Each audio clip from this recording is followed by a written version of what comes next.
Students, in the previous video we had studied about the Coulomb's law and then Coulomb's force. What was the Coulomb's law? We will remind again. When 2-point charges are placed by the separation r, then the electrostatic force between 2-point charges is directly proportional to the product of the magnitudes of 2-point charges, and it is directly proportional to the square of, inversely proportional to the square of the distance between them. Okay, on combining them, F is F directly proportional Q1 Q2 upon R square, or F K Q1 Q2 upon R square, where K is the proportionality constant. In an SI system, the value of K is 1 upon 4 pi epsilon naught. Then the value of F will be 1 upon 4 pi epsilon naught Q1 Q2 upon R square. This is the electrostatic force or Coulomb's force. Okay, because this force was calculated first by Charles Coulomb, that's why this is called Coulomb's force also. Now the direction of this force, what will be the direction of this force? Force acting on Q2 due to Q1.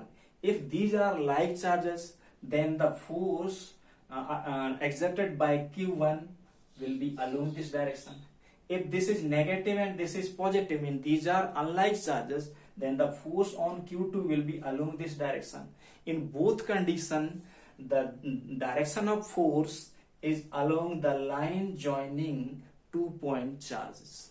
Okay, that means this force is the central force. Okay, second, we know that this force is spherically symmetric. Okay, next, first characteristic is, and this force is the central force. This force is spherically symmetric force. Okay, now third, this force obeys inverse square law, that is this one law. Okay, the square of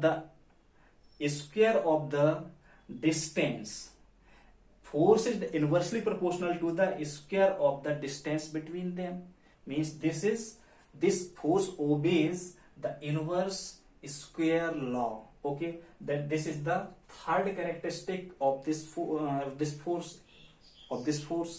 Now again, nature, this force may be attractive or repulsive. If 2-point charges are like charges, means same charges, then the Q1 will repel to Q2 and Q2 will also repel to Q1, that the direction of force on Q2 will be along this direction. So when 2-point charges are like charges, then the force between 2-point charges will repulsive. Or if these are unlike charges, positive and negative, then the force between them will be attractive. So these two types of nature is of this force. Okay, now next, two-body interaction. The force between 2-point charges is not affected by the other charges placed close to the system. Okay, so this fourth characteristic is that two-body interaction means the force between 2-point charges is not affected by the presence of other charges. Okay, these are the characteristics of the electrostatic force or the Coulomb's force between 2-point charges. Okay, understood? Thanks.